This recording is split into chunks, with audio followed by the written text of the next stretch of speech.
today, and it's normal as a farmer. I usually go to my farm, so I went to my farm along Boko Road, and on our way back, we started hearing some gunshots. We discovered people who were dressed in black. And from our experience, it was very clear that these are Fulani militia men, bandits. And I do not want to take things for granted, because a few days ago, the media were awash with the communique or the statement from the Fulani Myetti who met in Yola. That is where they met in 2006 and decided that they must take Nigeria as their country and every other person living here must be slave. That was why they started infiltrating the entire country. And they came out with a statement. I was alarmed, singling me out as the only person who is creating problems for the entire Fulani race in this country. It was quite disturbing. And behind the scene, I also heard that in the meeting, I was targeted for elimination. This was the information I got. And they will go after me, whether in my home or in my farm or wherever they get me. And this is not the first time. I had intelligence before that these people said they were going to kill my security aides and then capture me alive and give me gradual killing. But like I always say, my life is in the hands of God. It's not in the hands of any Fulani man or anybody whatsoever. And I still remain firm. I will fight for truth, justice, equity, and fairness till when God permits that I should not be here again.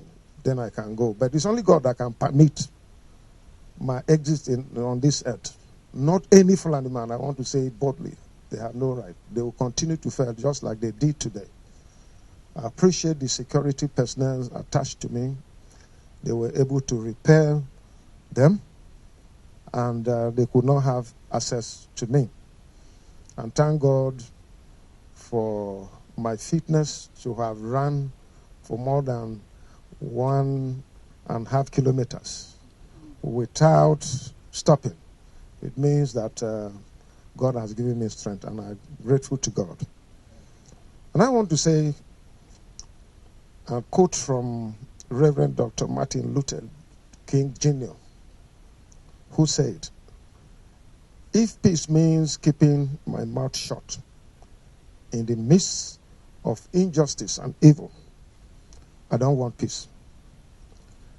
If peace means willingness to be exploited economically, dominated politically, humiliated and segregated, I don't want peace." Martin Luther King Jr. This is what he said. And I stand with him. I'm not going to subject myself to intimidation of anyone whatsoever. I don't have problems with any Fulani man or Fulani race. But I have problems with Fulani bandits who have vowed to take over Nigeria as their ancestral home. And I say no. Not when I'm here and when I am governor leading my state. I'm not concerned about other states. Other states who want to give their land and give themselves to be slaves to these Fulani men, I have no problem with them. But my own state, I have consulted with my people, and what I am doing is in line with the wish of my people. And that I stand. I have not infringed on anybody's right. My lawyer is here. He's going to present a petition against the leadership of Fulani herdsmen, or whatever you call them, Myetti, because they came out to target me, and behind the scene, they have planned to eliminate me. And I'm seeing that on my own land. If I can't go to the farm as governor with the entire security around me, then who else can go to farm? You can imagine the pains that we have here in Benue State. Thank God for Mr. President, who responded to my letter that anyone with AK-47 should be shot at sight. I'm yet to see that. Let me see it happening in Benue State. I have reported this to the security agencies, and I hope that this will be done, so that the land will be safe for our people to go back to farm and do their work and survive and live their life. Here in Benue State, we are not against Fulani men. We are not against Hausa, Igbo, any tribe, even white people. We are ready to provide land for ranching. That is what the law says. I don't know what this set of Fulani men who come from Niger, from Mali, from Chad, from Senegal, from other parts of the world, they have destroyed Mali completely. Nothing is happening there. They have destroyed Libya. They have destroyed several African countries with their aggression and think that they will come here and destroy Nigeria. I don't know what they mean. We are not against Fulani people who legitimately want to do their business here, including cattle rearing. But you must ranch. That is the law. And we are in a democratic era. And democracy is anchored on the rule of law. I don't know why people will come from somewhere and think that they will not obey the laws of the land. If everybody will take that, if all of us decide to be lawless, if all of us decide to take guns and go after people or our perceived enemies, there will be lawlessness, there will be anarchy. And who knows what will happen. I want to call on Mr. President, I want to call on the security agencies to fish these people out. They are in the forest between Makudi and Abinti. They are living there, and they are coming out to commit atrocities, evil, rape women, kill our people, maim them, destroy our farmlands, and do all this. And anytime our livestock God go after them, our security agencies go, they run back to the forest, across the river. This is not fair. I'm going to make a petition against the leadership of Myetti, because they are responsible for making arrangements to try to eliminate me. But I want to assure them that until God permits, they cannot. They cannot do that, because I have not committed any crime.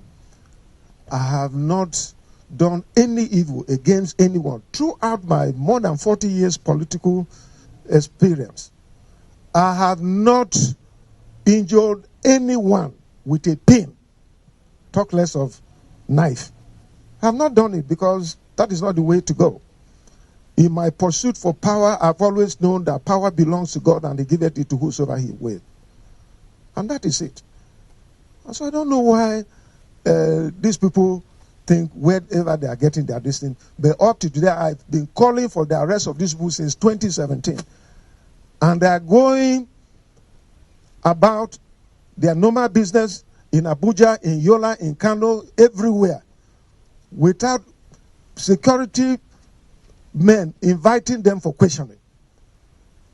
And the worst thing that pains me is these people are protected by our Nigerian security men, our taxpayers' money, our security men that are inadequate because of the crisis caused by this Myetti. And the police are still protecting them. What is the reason? Are we second-class citizens? I'm not second-class citizen to anyone in this country. I pay tax, just like any other person, and I'm law-abiding, and I hope that the security agencies will question these people, why they should single me out in their Yola meeting and behind the scene giving orders for me to be eliminated, and I have seen the result today. If not for the security personnel that were with me, I don't know, maybe I would have been a story. So that is it, but I'm going to make a petition to the president and to the security agencies for the leadership of Myetti to be arrested. They have no right. What they are doing is not correct, and government must not fold its hands. I believe in the unity of this country, and I'm not against anyone. I'm not fighting anyone. But I'm fighting for the right of the people that elected me. I'm fighting for justice, equity, and fairness. And I cannot compromise that one. And the law prohibiting open grazing in Benue State can never be reviewed. We're not going to do that. I've consulted with my people, and my people say that it will never be reviewed. On that we stand. Rather, if we're reviewing it, we are going to put more stringent conditions attached to it. For instance, the payment of fine on heads of cattle that are arrested in Benue State. So nobody should think about that.